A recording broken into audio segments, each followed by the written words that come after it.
അതെ, ഒരിക്കൽ ഞാനൊരു ലഞ്ച് ബോക്സ് റെസിപ്പി ഇട്ടിട്ടുണ്ടായിരുന്നു. അതിൽ നമ്മൾ fried rice with soya chunks dry fry ആയിരുന്നു ഇട്ടിട്ടുണ്ടായിരുന്നത്. അപ്പോൾ ഒരുപാട് അതിൻ്റെ താഴെ കമൻറ്റ് വന്നു, റെസിപ്പി ചെയ്യൂ എന്ന്. വളരെ സിമ്പിളാണ്, ഭയങ്കര ടേസ്റ്റിയാണ് കേട്ടോ. അപ്പോൾ ഞാൻ ഒരു അടുത്ത പ്രാവശ്യം ഉണ്ടാക്കുമ്പോൾ ഞാൻ വിചാരിച്ചു എന്നാൽ പിന്നെ ഒരു വീഡിയോ എടുത്തേക്കാണ്. അപ്പോൾ അതിന് വേണ്ട സംഭവങ്ങളൊക്കെ നമ്മൾ എടുത്ത് വെച്ചിട്ടുണ്ട്. വീട്ടിലുള്ള എല്ലാ സാധനങ്ങളും എടുത്ത് വെച്ചോ കേട്ടോ. അപ്പോൾ അതുപോലെ തന്നെ പുറമേ നിന്ന് നമ്മൾ പ്രത്യേകിച്ച് വാങ്ങേണ്ട ഒരു ആവശ്യമൊന്നുമില്ല. സോയാ ചങ്ക്സ് ഉണ്ടെങ്കിൽ അത് നന്നായിട്ട് കഴുകുക, എന്നിട്ട് നല്ലോണം ചൂടുവെള്ളത്തിലിട്ടിട്ട് കുതിർത്ത് വെക്കുക കേട്ടോ. പിന്നെ നമുക്ക് വേണ്ടത് തൈരാണ്, ഇമ്പോർട്ടൻറ്റ്. തൈര് വേണം, ഗരം മസാല, മഞ്ഞൾപ്പൊടി, മല്ലിപ്പൊടി, മുളക് പൊടി. ഞാൻ 2 തരത്തിലുള്ള മുളക് പൊടി എടുത്തിട്ടുണ്ട്. ഒന്ന് കാശ്മീരി മുളക് പൊടി, മറ്റേത് സാധാ മുളക് പൊടി എരിയുള്ളത്. പിന്നെ കുറച്ച് പെരുംജീരകം, കറിവേപ്പില. വേണമെന്നുണ്ടെങ്കിൽ ഇഞ്ചി വെളുത്തുള്ളി പേസ്റ്റ് ഇടാം, അല്ലെങ്കിൽ വെളുത്തുള്ളി മാത്രം കുത്തിച്ചരച്ചിട്ടാൽ നല്ല സൂപ്പർ ടേസ്റ്റ് ആയിരിക്കും. ഞാനത് ഒഴിവാക്കിയിട്ടുണ്ട്, കാരണം എണ്ണയിൽ നന്നായിട്ട് അത് ഇട്ടിട്ട് കരിഞ്ഞു പോകും. നമ്മളിങ്ങനെ ഇളക്കിക്കൊണ്ടേ ഇരുന്നാൽ മതി. പക്ഷേ ഞാൻ ഒഴിവാക്കിയതേ ഉള്ളൂ, അതിട്ടാൽ സൂപ്പറായിരിക്കും കേട്ടോ. ഇനി നമുക്ക് ഇതെല്ലാം കൂടിയിട്ട് മിക്സ് ചെയ്യാൻ വേണ്ടി ഒരു പാത്രം എടുക്കുക. നമ്മുടെ ആവശ്യാനുസരണം എല്ലാ സംഭവങ്ങളും ചേർക്കുക. ഞാൻ ഉപ്പ് ചേർക്കാൻ പറയാൻ മറന്നു, ഉപ്പും ചേർക്കണം.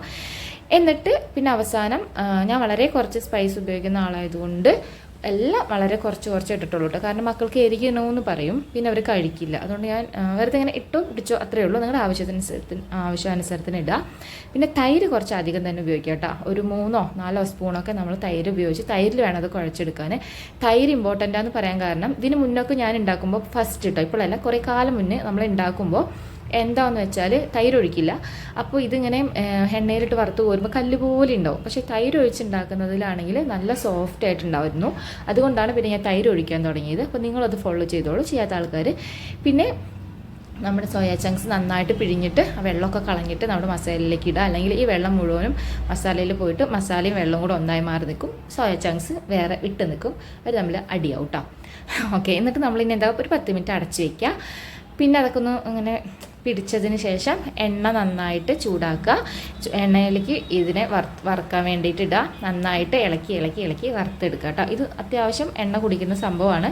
ഇത് സോയാ ചങ്ക്സ് ഹെൽത്ത് ബെനിഫിറ്റിന് ഗുഡായിട്ടുള്ള അഡ്വാൻറ്റേജ് ഉള്ള സാധനമാണെങ്കിലും, ഹെൽത്തി ആയിട്ടുള്ള സാധനമാണെങ്കിലും നമ്മൾ എണ്ണയിൽ വറുത്ത് കൊടുക്കുന്നത് ഒരിക്കലും നല്ലതല്ല. എപ്പോഴെങ്കിലുമൊക്കെ കഴിക്കാം, അത്രയേ ഉള്ളൂ കേട്ടോ. അപ്പോൾ അതിന് കൂടെ നമ്മളൊന്ന് കഴിക്കാൻ വേണ്ടി ഉണ്ടാക്കിയിരിക്കുന്നത് അന്നത്തെ പോലെ തന്നെ ഫ്രൈഡ് റൈസാണ്. അപ്പോൾ ഞാൻ സത്യം പറഞ്ഞാൽ എന്താ ട്വിസ്റ്റ് ഉണ്ടായെന്ന് വെച്ചാൽ, വീഡിയോ എഡിറ്റ് ചെയ്യാൻ വേണ്ടി നോക്കിയപ്പോഴാണ് ഫ്രൈഡ് റൈസ് ഉണ്ടാക്കുന്നതിൻ്റെ വീഡിയോ ഇല്ല, അത് റെക്കോർഡായിട്ടില്ല എന്ന് മനസ്സിലായത്. സോ അപ്പോൾ ഇനി എൻ്റെ ഒരു സബ്സ്ക്രൈബർ പറഞ്ഞിട്ടുണ്ട് ഒരുപാട് സോ എന്ന് പറയേണ്ടത്, അതുകൊണ്ട് ഞാൻ സോ നിർത്തി. ഇനി നമുക്ക് അടുത്തതിൻ്റെ ലാസ്റ്റ് ഒരു പൊടിക്കൈയും കൂടി ഉണ്ട്. നമ്മൾ വറുത്ത് കോരി വെച്ചത് എല്ലാത്തിലും കൂടെ നമ്മൾ കുറച്ച് 1-2 സ്പൂണ് ടൊമാറ്റോ കെച്ചപ്പ് ഉണ്ടല്ലോ, അവനെ ചേർത്ത് കൊടുക്കുക. നല്ല ടേസ്റ്റി ആയിരിക്കും. ഇതൊക്കെ അതിലേക്ക് ഇങ്ങനെ പിടിച്ച് എന്ത് സൂപ്പറായിരിക്കും എന്നറിയോ. ശരിക്കും പറഞ്ഞിട്ടുണ്ടെങ്കിൽ എൻ്റെ വീട്ടിൽ ഇതുവരെയ്ക്കും ഇത് ഹണിയാണ് ഞാൻ ചേർത്തിരിക്കുന്നതാണ് ഇവരുടെ വിചാരം.